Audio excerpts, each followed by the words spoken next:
How you doing? Dave Clark from InspectCheck.net. Um, Today I'm going to talk about kind of a serious subject. It seems like it's come up a few times with some of my fellow home inspectors. Have you ever been sued? Um, and I don't want to sound like a downer here, but if you've been in business for any length of time as a home inspector, probably any business, right? But I can only talk about home inspections. You're probably going to get sued. I hate to say probably. You might. How about that? I'll be optimistic. Have I been sued? Yes. And it's never a pleasant experience. I think the key is again to do your best inspection and uh, effectively communicate. Now, I want to be very clear. I'm going to do a disclaimer right now. I'm not a lawyer. Don't play one on TV. I'm going to just talk to you about my experience and experiences with getting sued in lawsuits. I'm not going to give you legal advice, so I'm going to tell you my experience as in how we handled it, okay? Um, it's not a great feeling. I would say don't panic. Also, I think the first thing, we'll take it back a minute. If your client has a complaint, if there's something that they want you to take a look at, and go back and see, and I think you should definitely do that, okay? Um, if they call you and say, hey, this happened, that happened, I think showing up there and taking a look at it, and of course taking a look at your report and trying to explain to them that you put it in the report. The verbal thing is tough. You never want to be he said, she said, but I think going back to address whatever concerns they have goes a long way. Is that going to stop you from getting sued? No, it won't, but it might help. I don't want to talk too much about contracts. I know there's contracts that you go to the arbitration, they have that in the contract. They also have other contracts where you would only refund the fee. I don't know if I would do that, do either of those right off the bat, okay? I think I would try to solve it if possible. But that could work. I know inspectors that have done that too. But I'm just going to talk to you about my experiences, and I think the key is don't panic. So if you do get sued, what are some of the things that happen? Well, any court is going to ask for probably three things. Two things for sure I've seen, and even three. One is your contract or agreement for home inspection. Going to want to look at that because that is a binding contract, right? As long as it's lawfully written, and you should have a lawyer take a look at that to make sure it is lawfully written. But they want to see that. They're going to want to also see a copy of the home inspection report. Very important. So when's the last time you took a good look at your home inspection report and say, if this is in front of someone who knows nothing of this transaction, who wasn't there at the house with me, who is not a home inspector, who was not my client who I talked to, because there'd be no communication between you and that judge or administrative law judge or whoever. Can they look at this and easily see, what I'm talking about or what they're talking about? Okay, so that's important. So take a good look at your report. Make sure that it is clear. I don't care about what you said verbally because you know what? In my experience, that doesn't really matter. Maybe if you have a witness there and all, you don't want to count on that because people hear things differently, and you do not want to count on that. So I would not count on that. The third thing that they may ask for, or they may just actually get from maybe with their clerk or something, are whatever your laws are in that particular state that you're doing business.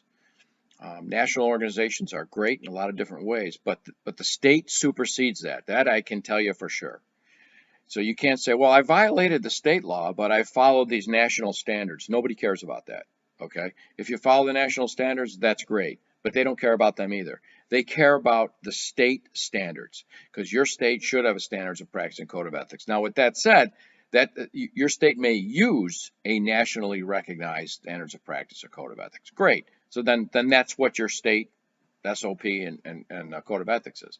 So whatever your state uses, I guess that's a good way to put it, whether it's they have their own or they use a nationally accepted one, make sure your inspection is in accordance with that. The worst story, and I can tell you this, I know it for an absolute fact, is that the inspector found an issue. He put the issue in the report, in writing. It was very clear. People called him up and said, hey, the issue, this happened. He goes, well, I told you about it. They sued him anyway. And the judge found in the favor of the plaintiffs of the people, of his clients, because he did not put his license number on the home inspection report. I'm not making this up. And it cost him a few thousand to replace that unit, and because the law in that state says, this state says, your license number must be on the report. So it's little things like that. Take a look at your report. Take a look. Some people that have been grandfathered maybe have not looked at their licensing law in a long time. It's been changed. License law in this state has been changed, I think, at least 4 or 5 times, maybe even more. Have you read the updates? They don't tell you it's being updated, by the way, or if they do, you may not have paid attention to the email or whoever you were communicated by. Again, another great reason to be involved in home inspector organizations, because that might, that'll be a topic of conversation. But, ours was changed in 1 year ago, I think, 1.5 years ago. Does everybody know that? I don't know. So do that, okay? The standards of practice, very, very important. I just took a few notes here.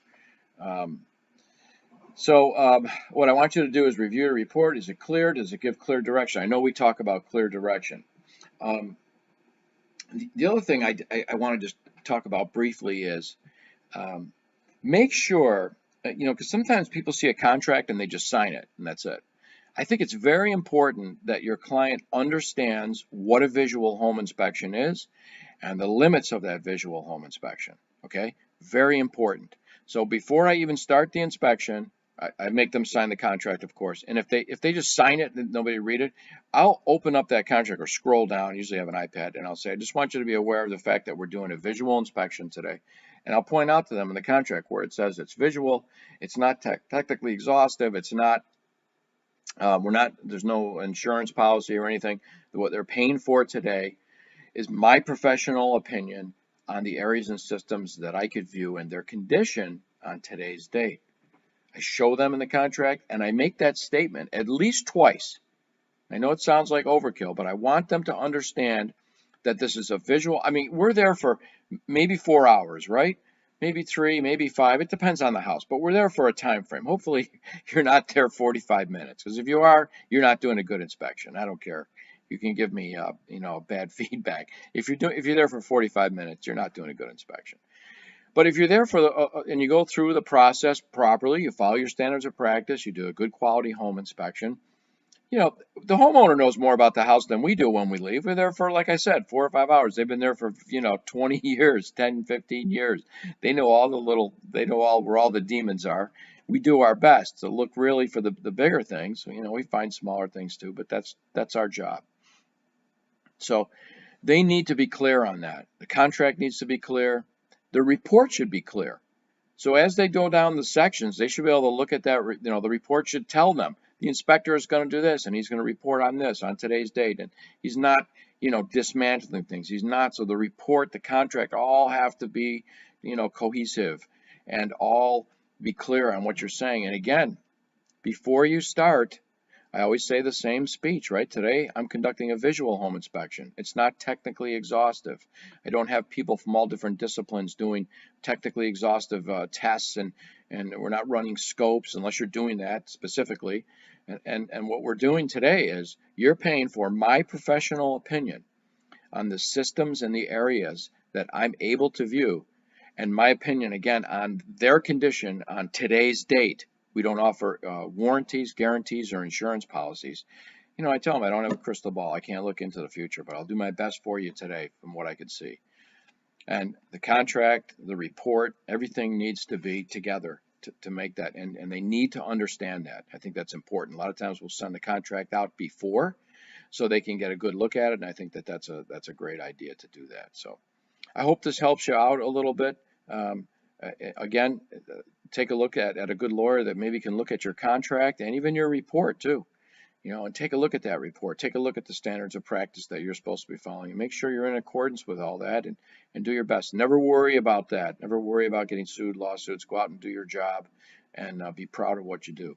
We have a lot of tips like this at inspectcheck.net. Home Inspectors Bootcamp. It's free.